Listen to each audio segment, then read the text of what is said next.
It was a standard night at Bob's house. Painting, drinking, smoking, getting a good high and smelling of weed on the way home. It was one night a week I did something for myself. My therapist said I needed to find one thing that I enjoyed doing and make it a regular activity. Painting is my passion, so I decided it would be my me activity. Bob is also a painter and my longtime friend. That makes us perfect partners for painting. The drinking and smoking was just added fun. It would be typical to stay late and paint way into the night. We were cleaning at 3 AM and we were getting ready to call it a night when I received a text from my mother, but I didn't think anything of it. She would typically worry about me even if staying out late was standard procedure when I painted. As a mother myself, and being her only daughter, I understood her concern. This night would take quite a different turn though. When I looked down to respond to my mum's text message, my heart stood still as if a giant hand clasped onto it. Bob looked at me and I dropped into silence. "What's wrong?" he asked. When the words finally spilled out, all I could say was, "I don't know. My mum is asking where I am," I responded. "She knows you're here though." Yes, she knows.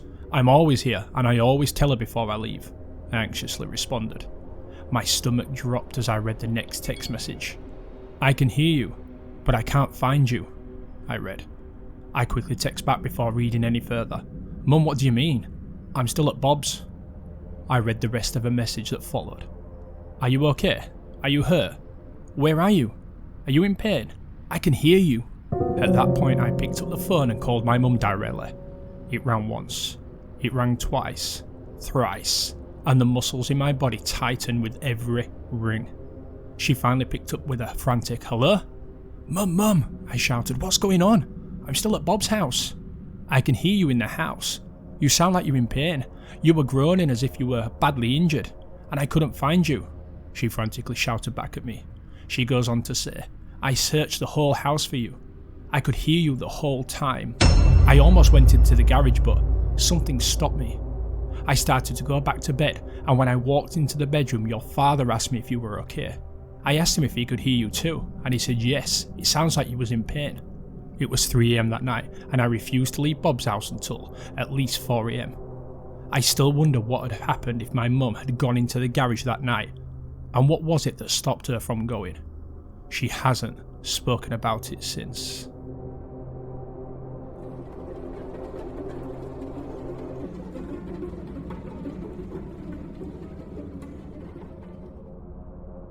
It was summer.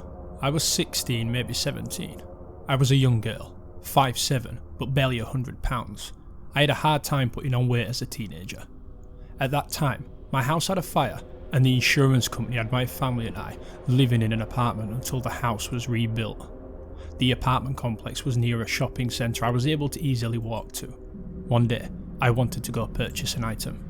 As soon as I walked into the brightly lit fluorescent store, I made eye contact with a man across the opposite side of the store. As soon as his eyes caught mine, I immediately felt the red flags waving, the stop signs screaming at me not to make any more eye contact. Alarm bells echoing in my skull that repeatedly warned, "For you in fact have descended upon a predator." I avoided this man and went to browse the store. I took my time. I looked at everything. When I descended upon what I wanted, I ventured to the front of the store to pay. The man was nowhere to be seen in the store while I finished. I walked outside into another typical California sunny day. I was hesitant to walk home. I was thinking perhaps he was hanging around, hiding somewhere. This was the 90s, so cell phones were not quite yet available, but plenty of payphones were still in existence. There were payphones directly outside the very front of the store. I picked up a random phone and pretended that I was chatting with someone so I could scan the area around me. I didn't see the man after a few minutes, so I proceeded to walk back to the apartment.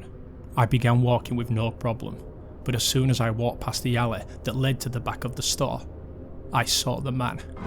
He was standing there, like a hawk above his prey, waiting. Again, we made eye contact. My heart starts to shake from inside of me. He walks out from the alley and begins to follow me. I keep an eye on him as I glance over my shoulder, moving my head slowly to remain subtle. He's still lurking, keeping up his pace with mine. I'm walking on a sidewalk next to a busy street. There are people walking in the same direction, so I stay close to the group of random strangers for safety. No one on the busy street pays attention to pedestrians. Drivers haul ass, staring straight ahead and logged into their world of selfish needs.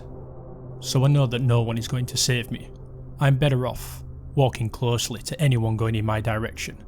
I keep walking, not looking over my shoulder, but just feeling the weight of his presence behind me lets me know to keep going. The people walking in my direction start to become fewer and fewer as they make their way home. Eventually, it's just an old man walking slow, using his cane side by side with me. The last person anywhere near me. I was thinking, if the predator follows me, decides to grab me, the old man will be of no use. He'll never be able to save me. I know that I'm in danger, but I don't stop.